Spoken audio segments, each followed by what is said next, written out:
যিজন আপোনাৰ কাৰণে সকলোতকৈ ইম্পৰ্টেণ্ট হয়, বেছিভাগ সময় তেওঁৰ কাৰণে এই দুনিয়া আপোনাতকৈ বেছি ইম্পৰ্টেণ্ট হয়। সেইকাৰণে সময়বোৰ নিজক শ্ৰেষ্ঠ বনোৱাৰ চেষ্টাত ব্যৱহাৰ কৰক। কাৰণ এতিয়া সম্পৰ্ক মানুহৰ লগত নহয়, পইচাৰ লগত বনোৱা হয়। নিজৰ সপোনৰ কাৰণে কাৰো মতামত নিবিচাৰিবা। কেৱল নিজৰ ওপৰত বিশ্বাস ৰাখা। আত্মবিশ্বাস থাকিলে তুমি হাৰি হাৰিও জিকিবা। মনত তেওঁহে পৰে যাৰ লগত মনৰ মিল থাকে। সকলো মানুহ তোমাৰ আপোন হ'ব এয়া সম্ভৱ নহয়। তোমাৰ জীৱনৰ আন্ধাৰখিনিৰ বাবে ভয় নকৰিবা। কাৰণ তৰাবোৰ আন্ধাৰতে জিলিকে। নিজৰ আপোনজনক হেৰুৱাৰ ভয়তকৈ ডাঙৰ ভয় আৰু আন একো হ'ব নোৱাৰে। এইটো কেৱল তেওঁহে বুজিব পাৰে যিয়ে আপোনজনক হেৰুৱাইছে। যিসকলে সম্পৰ্কতকৈ নিজৰ অহংকাৰক বেছি স্থান দিয়ে, তেওঁৰ পৰা সদায় দূৰত্ব বজাই ৰাখক।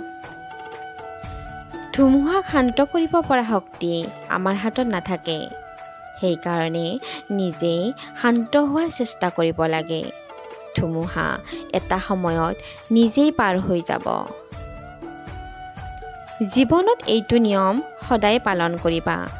যদি বন্ধু সুখত থাকে তেতিয়া বিনা আমন্ত্ৰণত নাযাবা। আৰু যদি বন্ধু দুখত পৰে তেতিয়া আমন্ত্ৰণৰ অপেক্ষা নকৰিবা। কাৰোবাক জীৱনত নাপালে জীৱনটো খতম হৈ নাযায়। কিন্তু পাই হেৰুৱাৰ দুখে জীৱনত বহু কষ্ট দিয়ে। জীৱনত কম বন্ধু বনাবা, কিন্তু বিশ্বাসী বনাবা। এজন বিশ্বাসী বন্ধু হাজাৰটা মতলবী সম্পৰ্কতকৈ বহু ওপৰত। নিজৰ লগত যেতিয়া এক সম্পৰ্ক গঢ়ি তুলিবা, তেতিয়া জীৱনত কেতিয়াও অকলশৰীয়া অনুভৱ নকৰিবা। অইনে তোমাক ভাল পাওক বা নাপাওক, নিজক সদায় ভাল পাবা। শান্তিত এইকাৰণে আছোঁ যে বিশ্বাসঘাতকতা পাইছোঁ, কিন্তু কেতিয়াও কাকো বিশ্বাসঘাতকতা কৰা নাই। কাৰো আগত নিজৰ দুখ প্ৰকাশ নকৰিবা। কাৰণ এই পৃথিৱীত কেঁচা ঘাট নিমখ ছটিওৱা মানুহেই বেছি পাবা। আচল বন্ধু যিমানেই নাৰাজ নহওক কিয়, তেওঁ কেতিয়াও শত্ৰু হ'ব নোৱাৰে। অকলশৰীয়াকৈ এৰি থৈ যোৱাজনক এইটো সদায় দেখাই দিয়াটো প্ৰয়োজন যে মই অকলেই যথেষ্ট। সেই প্ৰেমহে চিৰস্থায়ী হয়, যি প্ৰেমত পুৰুষক মৰম আৰু নাৰীক সন্মান দিয়া যায়।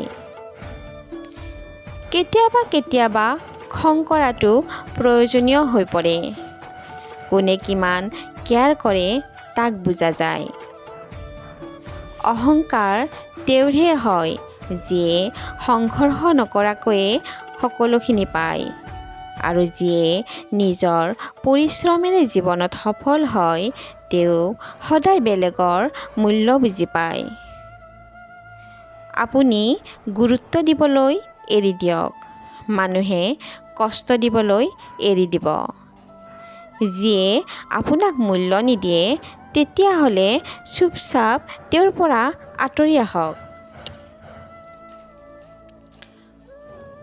সহায় সদায় বিনিময় নিবিচাৰাকৈ কৰিবা। আৰু ঈশ্বৰৰ ওপৰত বিশ্বাস সন্দেহ নকৰাকৈ কৰিবা। যিয়ে কৰ্ম কৰি ফলৰ আশা নকৰে তেওঁক সদায় ভগৱানে সহায় কৰে।